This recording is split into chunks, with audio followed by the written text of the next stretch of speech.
What's up guys, Houndish here, and today, here we are with another pretty busy week inside of Shadowkeep. So we've just had the second wave of major content for this season, and in this video we're going to talk about new quests, hidden rewards, dungeon loot, new consumables, and there are some kind of secret items to touch on as well, including a possible new hidden exotic weapon. But we're going to talk about exclusive Bungie rewards, festival quests, spooky secrets, tiny boxes of raisins, and of course the huge update which kicked off this drop of content, exotic changes, nerfs, fixes, and a bunch of other stuff to talk about in this video. So guys, if you enjoy this one, a rating below really helps me out. But now, let's get into it. So, firstly, Xenophage is of course a thing now, and I made a full guide for that quest last night. How do you guys feel about the weapon? Have you done the quest yet? There's been some mixed feedback about the way that the weapon performs, but from the dialogue with Eris at the end of the quest, it appears that the weapon was originally Omar Agar's weapon, so there's just a little bit of lore for you. But on the subject of lore and mysterious stuff, of course we did get the new Eris cutscene, so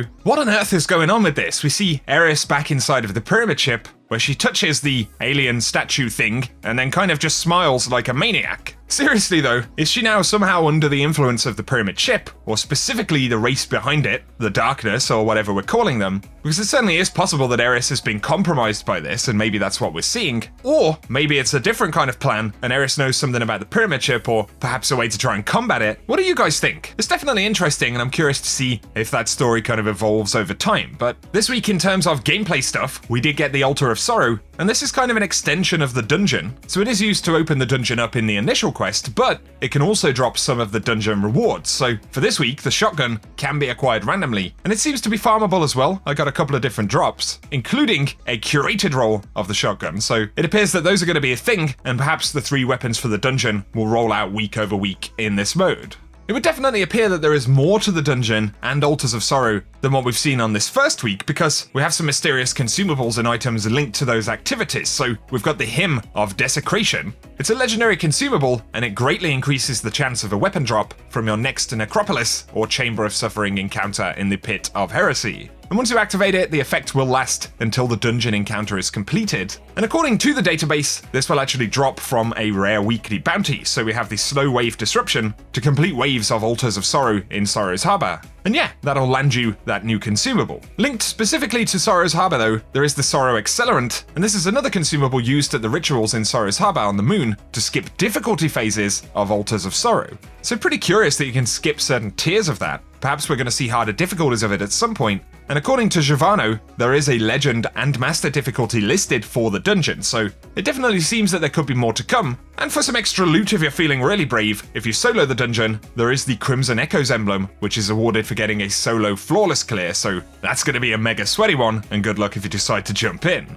Here though, we have something really curious, and it could be nothing, but I'm gonna say I think it's something. So we spoke about the fact that there are 5 classified exotic catalysts for the new exotics inside of this DLC. On top of this, all of the other exotics in the game now have catalysts listed for them, but in the collection of new catalysts where we can see the classified DLC exotic icons, there is now an additional catalyst listed with a placeholder image. So if you ask me, I'd say it certainly points to the possibility of a 6th Season 8 exotic weapon. This is exciting because it isn't really unusual to get later season exotics, things like Outbreak Perfected or even Bad Juju. And so considering an additional catalyst has been added that doesn't have an icon, but is in the collection immediately next to all of the DLC catalysts for this season, yeah, I think there's a significant chance that we're getting another exotic weapon before Season 9. In terms of what it could be though, really it's anybody's guess. We have spoken about the fact that Jesse Hall from Bungie also made a D2 render of the No Time to Explain, and this was posted alongside renders of weapons in Shadowkeep and Annual Pass, so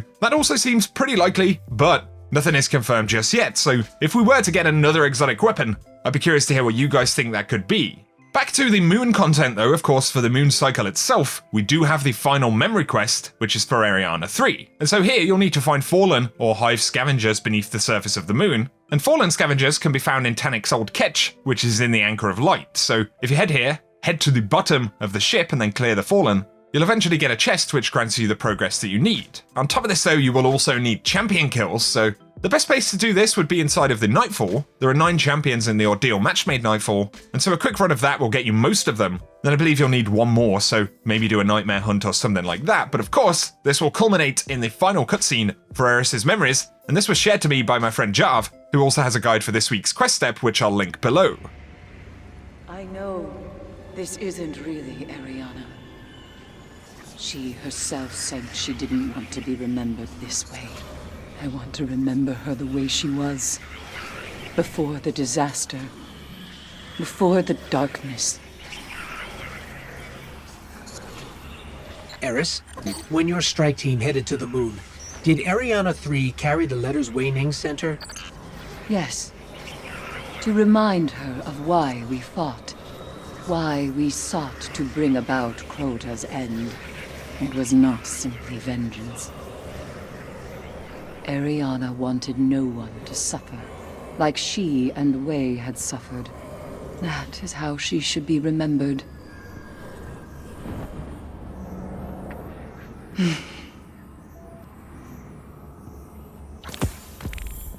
I'm certainly very curious to see how this story is going to pan out, and if we'll get any kind of clear resolution to the events of Shadowkeep. But up next, let's get spooky. So, of course, Festival is now live in the game. There are a couple of interesting things in the tower, which obviously has been decorated very ornately, but in the tree above Eva Levante, you can actually climb up and collect a bunch of Festival tokens. So candy, strange coins, and things like that are actually stashed in the tree on different branches. Certainly worth collecting those if you're running the Festival stuff. Also, there are hidden spirits in Benedict's old room in the tower, so if you find this room beneath the platform where Hawthorne stands, there are a series of enchanted sheets and brooms. I guess it's just a random thing that you can find in the tower, but who knows? Maybe it could be part of an Easter egg or some hidden mechanic for the event. There are some new Bungie rewards, and some of them are associated with festivals, so initially, if you complete the opening Festival of the Lost quest for this year, if you're signed up for Bungie rewards, once you've done that, you can head over there and unlock the Dark Orbit emblem. So that's pretty cool, you can get that for free, and I will link Bungie rewards down below.